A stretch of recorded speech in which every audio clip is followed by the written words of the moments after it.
नमस्कार किसान भाइयों, किसान परिवार यूट्यूब चैनल में आपका स्वागत है। अगर आप पहली बार चैनल पे पधारे हैं तो सब्सक्राइब करके बेल आइकन को जरूर दबाएं।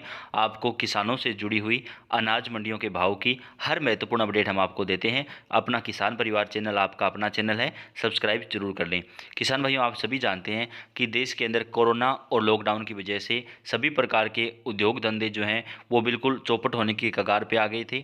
हमारे किसान भाइयों को सबसे ज़्यादा नुकसान उठाना पड़ा था, क्योंकि उनकी सभी प्रकार की फसलों के दाम उन्हें नहीं मिल पा रहे थे। चाहे वो प्याज हो, आलू हो, टमाटर हो, सब्जियों की बात करें या फिर अनाजों की बात करें, किसान भाइयों गेहूं, चावल, इसके अलावा जो किसान भाइयों बात करें सोयाबीन की, सरसों की, सभी प्रकार की फसलों के दाम उन्हें नहीं मिल पा रहे थे। लेकिन अब केंद्र सरकार ने एक ऐसा निर्णय लिया है जिससे हमारे किसान भाइयों को काफ़ी लाभ मिलेगा। सबसे पहले तो बात कर लेते हैं किसान कर्ज माफ़ी की। किसान भाइयों, देश के अंदर बहुत सी राज्य सरकारों ने सरकार बनाने से पहले ये कहा था कि अगर हमारी सरकार बनेगी तो हम कर्ज माफ़ी करेंगे, लेकिन उन्होंने सरकार बनने के बावजूद कर्ज माफ़ी नहीं की। लेकिन जब मोदी जी सत्ता में आए थे उससे पहले उन्होंने कहा था कि वो किसानों के लिए कुछ ऐसा करेंगे कि किसानों की आने वाली पीढ़ियां भी उस बात को याद रखेंगी और किसानों को उससे फ़ायदा मिलेगा। क्योंकि कर्ज माफ़ी से एक बार फ़ायदा हो सकता है, लेकिन किसानों के लिए मोदी जी जो काम कर रहे हैं उनसे आने वाली कई पीढ़ियों के लिए किसान भाइयों को फायदा होगा। इसी को ध्यान में रखते हुए उन्होंने ये काम किए हैं। तो इसके साथ दोस्तों अब केंद्र सरकार किसान कर्ज माफ़ी पर भी काम कर रही है। सूत्रों से खबर आ रही है कि किसानों को राहत देने के लिए केंद्र सरकार किसान कर्ज माफ़ी पर भी काम कर रही है। बात कर लेते हैं किसानों के हित में केंद्र सरकार का बड़ा फैसला क्या है।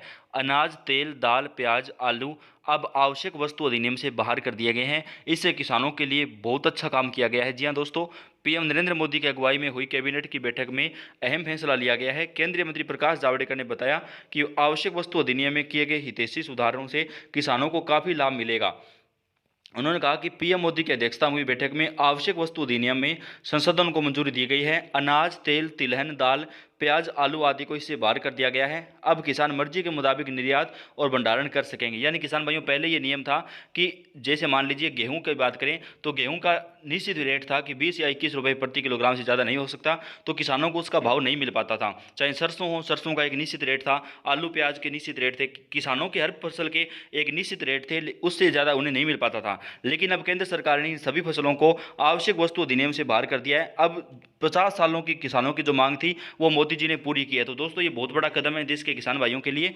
अब आप अपना अनाज जो है वो चाहे जिस कीमत पर बेच सकते हैं, इससे निर्यात में भी बढ़ावा मिलेगा। तो केंद्र सरकार ने किसानों के लिए बड़ा फैसला लिया है। और किसान भाइयों, आपकी किसान सम्मान निधि योजना की जो लिस्ट है, जो किस्त है, वो किस्त भी अब आपको अगस्त महीने में मिलनी शुरू हो जाएगी। तो किसानों के लिए मोदी सरकार का ये फैसला आपको कैसा लगा, आप कमेंट करके जरूर बताइएगा। और किसान कर्ज माफी पे भी सरकार काम कर रही है, उसकी लेटेस्ट अपडेट हम आपके लिए लेकर आते रहेंगे। तो आपको केंद्र सरकार का फैसला कैसा लगा, आप हमें कमेंट करके जरूर बताइएगा। वीडियो को लाइक और शेयर जरूर करें ताकि सभी अपडेट मिलते रहे। धन्यवाद।